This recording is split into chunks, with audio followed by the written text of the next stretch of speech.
જૂનાગઢ જિલ્લાના બાટવા નજીક ગત 5 સપ્ટેમ્બરના રોજ 1 કરોડથી વધુ લૂંટનો બનાવ બનવા પામેલ હતો, જે મામલે પોલીસે 3 ઇસમોની ધરપકડ કરેલ છે। રસપ્રદ વાત એ રહી કે સમગ્ર મામલે ફરિયાદીનો ભાઈ અને ફરિયાદી જ લૂંટને અંજામ આપનાર નીકળ્યા। અમદાવાદ સ્થિત કલા ગોલ્ડ નામની કંપનીના કર્મચારી યાજ્ઞિક જોશી અને ધનરાજ બાગલે છેલ્લા કેટલાય દિવસથી સૌરાષ્ટ્ર વિસ્તારમાં પોતાના સોના ચાંદીના કામ અર્થે ગયા હતા। ત્યારે બંનેએ પોતાની આર્થિક જરૂરિયાત સંતોષવા કાવતરું ઘડ્યું। સોના ચાંદીની લૂંટને અંજામ આપવા યાજ્ઞિક જોશીએ પોતાના ભાઈ ધર્મેન્દ્ર જોશીને સામેલ કર્યો।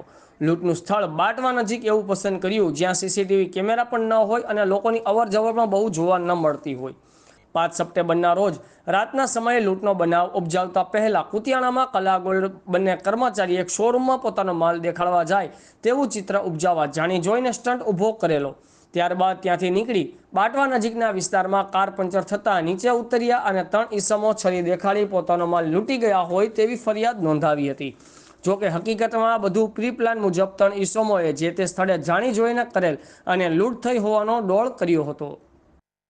બાટવા પોલીસ મથકમાં લૂંટની ફરિયાદ દાખલ થતાં પોલીસ તુરંત એક્શનમાં આવેલ અને ઊંડાણપૂર્વક તપાસ કરતા ફરિયાદી જ લૂંટમાં સંકળાયેલ હોવાનું ખુલ્યું।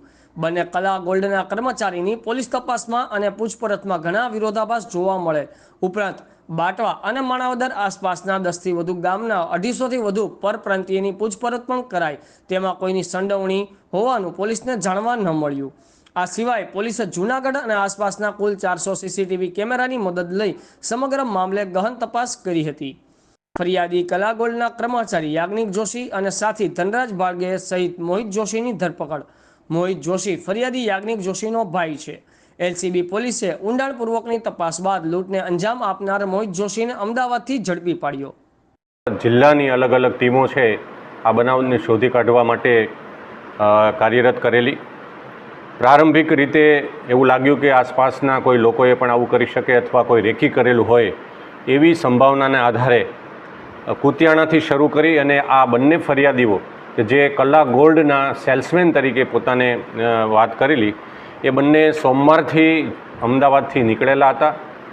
4 દિવસ એ જૂનાગઢમાં સક્કરબાગ પાસેની રોયલ ઇન હોટલમાં રોકાયેલા હતા અને આસપાસના સોનાના વેપારીઓ પાસે પોતાના વ્યવસાયના જે સેલ્સમેનના જે સેમ્પલ છે એ બતાવવા માટે ગયા હતા એવી હકીકત બતાવેલ હતી।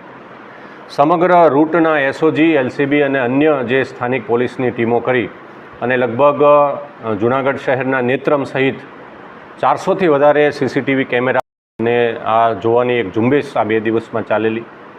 સાથે સાથે એ ખરેખર ફરિયાદી શું વાત કરે છે અથવા શું બોલે છે એની આખી ટાઈમલાઈન પણ એક સેટ કરવામાં આવેલી।